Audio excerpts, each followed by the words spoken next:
They've been taught all their life that religion is something that you must perform in, that you have to earn God's approval, that you have to somehow gain that respect or acceptance. And so grace is so unusual to them that God would just freely give forgiveness, not based on your merit, but based on His Son. My name is James Flamm. I am located in Arizona, live in Gilbert, but I serve in Tempe at Arizona State University. I grew up in a very religious household. When I was 8 years old, I was prepping for my first communion and everything that a good young Catholic boy does. A lady in our neighborhood was running a Good News Bible program. I was hearing the story of Jesus like I'd had many times, but she emphasized trusting in Him for salvation. It clicked that I would rather trust in what Jesus has done for me rather than what I needed to do to somehow appease or please God. Tempe, Arizona State, for the longest time was known as the party university.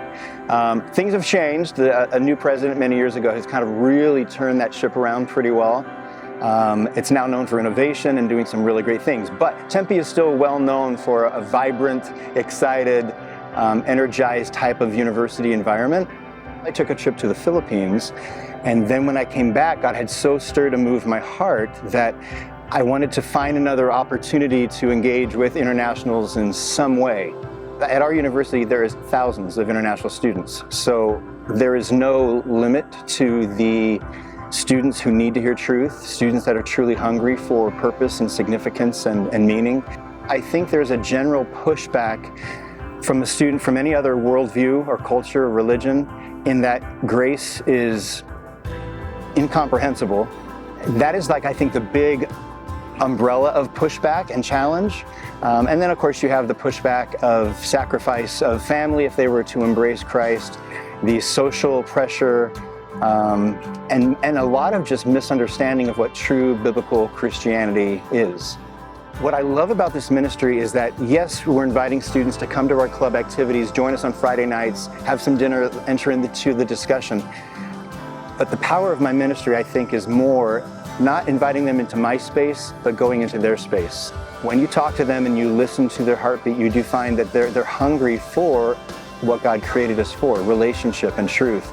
And so even if they're very against a new faith or religion, they're very hungry to know what makes them tick and what they're all about. And so they're asking good questions, and it's good to be there to be able to answer and point them in the right direction. Since COVID, our club has expanded in numbers, extremely.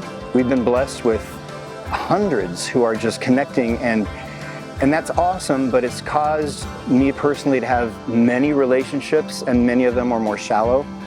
And so I found it to be challenging to really enter into a deep relational connection and more of an intimate knowing, just because there's so many. Students just need a sense of life with people. So to find volunteers who are willing to say, yeah, I'll help move with that furniture, I'll pick up some student from the airport, I'll take somebody out for coffee if they show some interest in wanting some relational connection. There's only so much we can do one-on-one, but to find a bigger, broader volunteer base and enable them to really get involved. Even coming on our Friday nights, dinner and discussion nights, to be able just to befriend these students in that environment and then springboard off that to be able to engage at a deeper level. I'm also all over social media because that's where the students are, so you have to be pretty active there. But yeah, just send me a text, contact me, and we can kind of see where that goes.